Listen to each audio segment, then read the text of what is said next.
조갑제 TV 시청자 여러분 안녕하십니까? 2020년 8월 14일 정오를 방금 넘었습니다. 오늘 발표된 한국갤럽 여론조사를 보면은 정권 교체가 임박한 듯한 느낌을 줍니다. 대폭락했습니다. 대통령의 지지율, 그리고 집권 여당의 지지율, 그리고 또 하나 대선 후보군에서 큰 지각 변동이 일어났습니다. 계속 1위를 달리던 이낙연 씨가 2등으로 밀리고 돌출 발언으로 유명한 이재명 경기도지사가 1등으로 올라가고 윤석열 총장이 3등을 함으로써 빅3가 형성이 되었습니다. 친문 세력이 미는 후보가 지금 보이지도 않고 있습니다. 동시에 부동산 정책에 대한 국민들의 실망은 대단합니다. 이런 게 합쳐져서 결국은 정권을 흔들고 있습니다. 그런데 여기에 가장 책임을 져야 될 사람은 문재인 대통령 개인입니다. 이 사람이 계속 딴 세상에 사는 것처럼 현실과 유리된 발언을 하니까 조롱의 대상이 되고 말았습니다.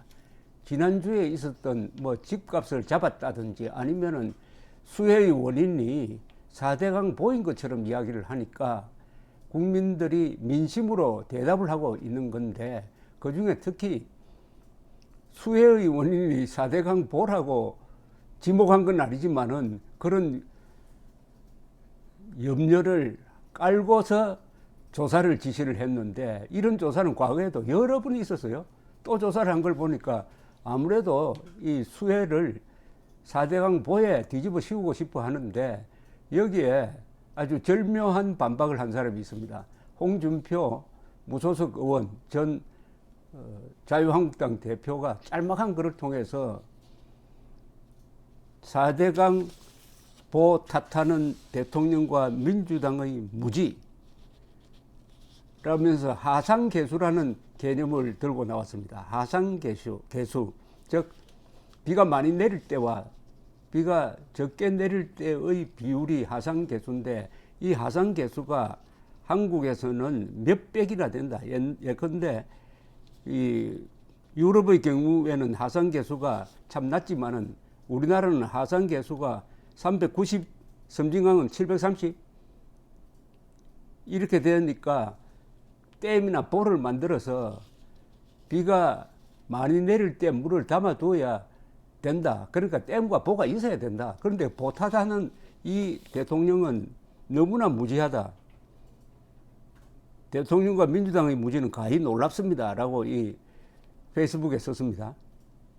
하기사 대선 때 토론해보니 녹조 발생 원인도 모르고 4대강 보 탓을 하고 있었으니 그런 무지한 말도 할 수 있지요. 이제라도 지류지천 정비를 해야 합니다. 문재인 대통령이 최근에 하는 발언은 이분의 능력을 보여줍니다. 지적 능력이란 것은 제일 중요한 게 분별력입니다. 뭐가 거짓이고 뭐가 참이다 하는 것을 알아야 대통령 노릇을 할 수가 있는데, 4대강 보도 자신이 생각한 거 아니겠죠. 밑에서 참모가 서 올렸겠죠. 참모가 서 올릴 때는 물난리로 지금 비난을 많이 당하고 있으니까, 또 낙동강 창녕 근방에서 제방이 무너진 거 있으니까 이걸 끼워 넣어가지고 슬쩍 이명박 정권의 책임을 돌리는 식으로 머리를 굴렸겠죠.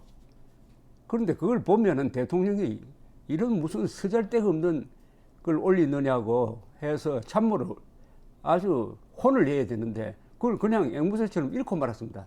읽으니까 아주 웃음거리가 되고 말았습니다. 홍준표 씨가 어제 제 2탄을 날렸습니다. 문재인 대통령을 향해서 대통령의 말은 청금처럼 무거워야죠 하는 제목입니다. 이렇게 제가 소개를 해드리겠습니다. 짤막한 페이스북 글이니까, 하상개수를 말하니 법을 공부한 사람이 어떻게 하상개수를 아느냐고 의아해 하시는 분들이 있습니다. 25년 정치하면서 법사위에서 법무행정을, 정보위에서 정보의 흐름을, 외통위에서 외교와 통상을, 국방위에서 국방과 대북 정책을, 기재위에서 예산과 경제를, 정무위에서 금융을, 환노위에서 환경과 노동정책을, 행안위와 경남지사를 하면서 경찰행정과 지방행정을, 교육위에서 입시제도를 각 공부했고, 국토위는 경쟁이 치열해서 못 갔지만 잠실과 동대문에서 대규모 재개발, 재건축을 해본 경험이 있습니다. 아마 그동안 제가 돌아다닌 상임위가 10여 곳이 넘을 겁니다. 하상개수는 환노위 위원장을 하면서 물관리 정책을 몇 년간 다루어 보았기 때문에 익히 알고 있는 것이지 인터넷이나 찾아보고 습득한 지식이 아닙니다. 문 대통령이 국회 경험이 많았다면 이번처럼 경제 상황이나 부동산 혼란, 물난리 전국에 뜬금없는 말을 하지 않았을 겁니다. 대통령의 말은 천금처럼 무거워야 합니다. 말씀하시기 전에 참모진들과 반드시 상의하시고 대국민 메시지를 내시기 바랍니다. 유체 이탈 화법은 국민들을 혼란스럽게 할 뿐입니다. 요 중에서 재밌는 게 요 대목 아닐까요? 문 대통령이 국회 경험이 많았다면은 뜬금없는 말을 하지 않았을 것이다. 그러니까 자신은 상임위를 돌아다니면서 말하자면 국회의 바닥에서 생생한 지식을 습득했다 이 이야기입니다. 그리고 행정을 통해서 그것이 어떻게 이루어지는지도 확인을 했다. 그러니까 많이 안다는 이야기죠. 많이 안다. 그 중에서 전공분야에 속하지 않는 하상개수란 그 말도 저절로 나왔다는 이런 이야기인데, 이 홍준표 대표는 무슨 질문을 해도 답변을 할 수 있는 우리나라에서 몇 안 되는 정치인 중에 한 사람입니다. 그만큼 이 실무적 경험이 많다. 국회의 바닥에서 체득한 산 지식이다 이거죠. 그런데 문재인 대통령은 그런 경험이 적었다. 물론 노무현 때 청와대에서 근무를 했고 국회의원도 하긴 했지만은 이런 걸 체득을 하려면 본인의 마음이 열려 있어야 됩니다. 절대로 이념적 편견이 들어가 있으면 안 됩니다. 이념이 그 머리를 지배해 버리면은 그 이념에 맞는 사실만 편식을 하게 됩니다. 정보의 편식입니다. 이게 사람도 편식만 하면은 건강을 잃듯이 정보를 편식하면은 그 사고 체계가 완전히 한쪽으로 기울어져 버립니다. 문재인 대통령이 보여주고 있는 행태는 바로 정보 편식입니다. 이 세상을 두루두루 알고, 그리고 동서고금도 알고, 저 신라시대까지 거슬러 올라가서 한국 역사의 흐름과 현대사의 발전을 서로 연결시킬 줄도 알고, 이렇게 해야 종합적인 사고를 할 수 있게 되고, 그것은 어디서 나오느냐? 일찍이 우리 동서양의 교육에서 확인한 겁니다. 인문교육에서 나옵니다. 역사, 철학, 문학, 이것을 감수성이 강한 고등학교 때 그 바닥을 다져야 된다. 인문교육이 부족한 사람이 아닌가 추측이 됩니다. 문재인 대통령이 가끔 방명록에 글을 쓰는 걸 보면은 한자를 쓰지 않는데, 한자를 모를 리가 없겠지만은 한자를 버림으로써 한국 사회에 빚어지고 있는 교양의 붕괴, 한국의 붕괴의 한 피해자가 문재인 대통령이 아닌가 하는 그런 생각이 드는데, 이 물난리의 원인을 4대강 보로 돌리는 듯한 이런 애매모호한 지시에 대해서 오늘 조선일보가 딱 답을 내놓았습니다. 그 조사할 필요 없다는 이야기입니다. 오늘 조선일보에 무슨 기사가 나왔느냐 하면은 이 박은호 논설위원이 상세하게 심층 리포트 같은 이 4대강 보와 수해와의 관계를 밝히는 글을 썼는데 충분한 기사입니다. 그리고 4대강 보가 수해와 무슨 관련이 있느냐는 것은 과거에 이 기사를 읽어보면 4차례나 국가적 조사가 있었다는 것 아닙니까? 그걸 가지고 그걸 그냥 인용하면 되지.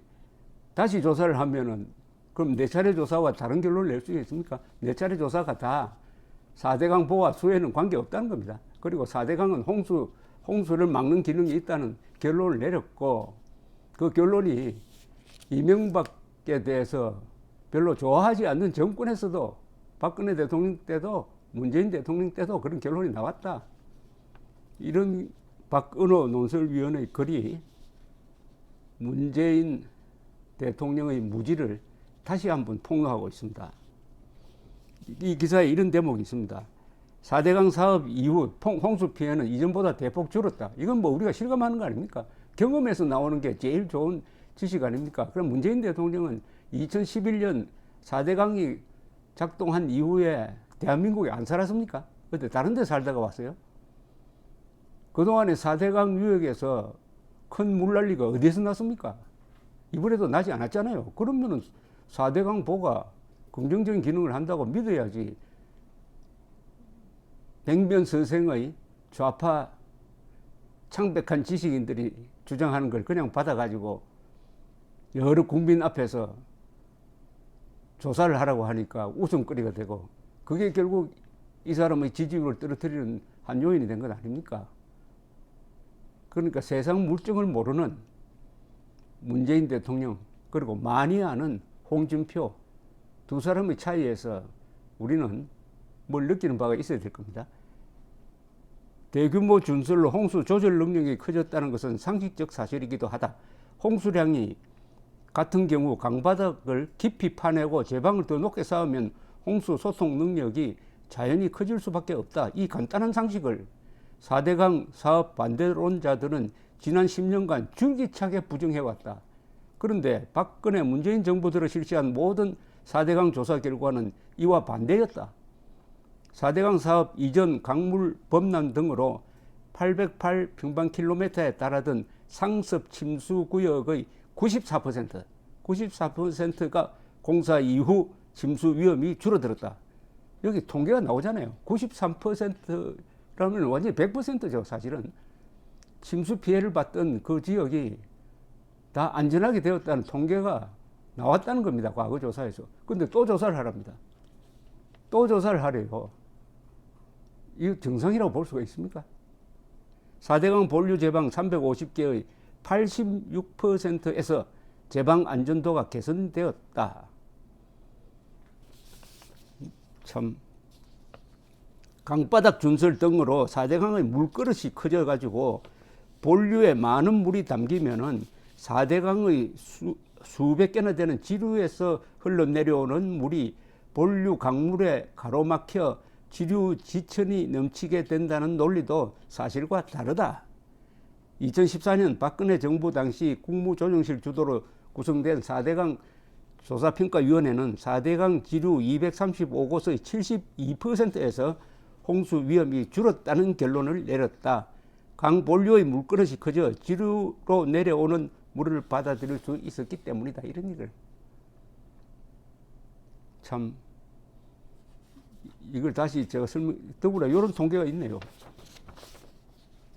2003년 태풍 매미 때 경남 창녕군엔 300mm 안팎의 폭우가 순식간에 쏟아져 가지고 낙동강 수위가 11.8m까지 차올라서 지천에서 내려오는 물을 역류시키는 바람에 인근 지천 7곳의 제방 3260m가 붕괴되거나 유실되어 가지고 사망자 9명, 523가구 주택 침수, 농경지 침수 피해 2600헥타르가 되었는데, 이번에 올해에 창녕군에는 이틀 새 똑같은 250mm 비가 내렸답니다. 그런데 낙동강 본류의 제방 수십 미터가 무너졌고, 그것은 경미한 수준이고, 이것도 보완 아무 관계 없고, 이 둑을 제대로 관리 못한 탓이고, 그것도 침수 피해를 본 집은 세 집밖에 없답니다. 세 집. 대피는 수백 가구가 했지만 침수 피해는 세 집밖에 없다. 요 세 집밖에 없는 거를 과잉 누가 보고를 했는지, 이걸 가지고 문재인 대통령이 4대강 보조사를 하라고 했으니까 많이 아는 홍준표 전 대표로부터 이렇게 공박을 당하고 있습니다. 세상 물정 모르는 대통령이 청와대에 앉아 있다는 것만큼 위험한 상황은 없습니다. 우리 이 대통령 중심제 제고해야 합니다. 대통령 중심제의 위험성을 줄이는 헌법 개정이 필요한 겁니다. 대통령 중심제의 효용이 이제 줄어들고 있습니다. 감사합니다.